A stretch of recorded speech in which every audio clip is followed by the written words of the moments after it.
ഏച്ചേ ഏച്ചി ആരുടാ ആരാ നിങ്ങളാരാ ഞാൻ നമ്മളേട്ടാ ടൗണിലാണ് ചേച്ചി അടുത്ത പിള്ളേർ തേച്ചുവിടല ഇടാനും എടുക്കാനില്ലാണ്ട് നടക്കുന്ന ചേച്ചി എല്ലാം കുട്ടി കാണിച്ചാൽ നടക്കുന്നത് അതിന് ഞാനിപ്പോ വേണ്ടി തായച്ചി എടുക്കെടുക്ക് ഞാൻ നോക്കട്ടെ നിങ്ങളുണ്ടോ കനത്തിലെടുത്തോട്ടെ ചേച്ചി കുറക്കണ്ട ഈശ്വര ആകെ ഒരു 500 രൂപ ഞാനുണ്ട് എന്നാ ചെയ്യേണ്ടത് അനാഥാലയത്തിലെ പിള്ളേരായതുകൊണ്ട് കൊടുക്കാണ്ട് കഴിയില്ല പോട്ട് ഇന്ന് ഇങ്ങനെ തേച്ചു കൊടുക്കലേ 100 രൂപ എടുത്ത് ബാക്കി 100 രൂപ ചേച്ചി അനാഥാലയത്തിലെ പിള്ളേരായി ചേച്ചികൾ ശാപം മേടിച്ചോട്ടെ ചായ 200 എടുത്ത് ഇവ അനുഗ്രഹിക്ക് ചേച്ചി.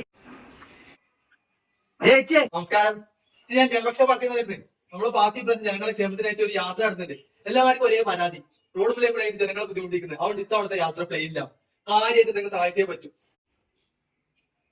ഒരു 100 എത്തിക്കോ. 100 രൂപ ചേച്ചിയെ, ജനങ്ങളെ ക്ഷേമത്തിനാതെ 100 പോരാ.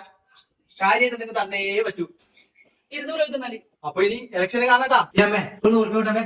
ഇത് കിഷോറാന്റെ കല്യാണം, നമ്മള് പിള്ളേരെല്ലാം കൂടി കൂടിയിട്ട് അയക്കൊരു ഗിഫ്റ്റ് കൊടുക്കുന്നുണ്ട്. ഒന്ന് കൊടുക്കാണ്ട് താമസല്ലേ. 100 രൂപ 100 രൂപ. എന്നിട്ടാ നിനക്ക് 100 രൂപ മാത്രമല്ല, എനിക്ക് വീടിന്റെ ആധാരം കൂടി തിരികെ തരാം.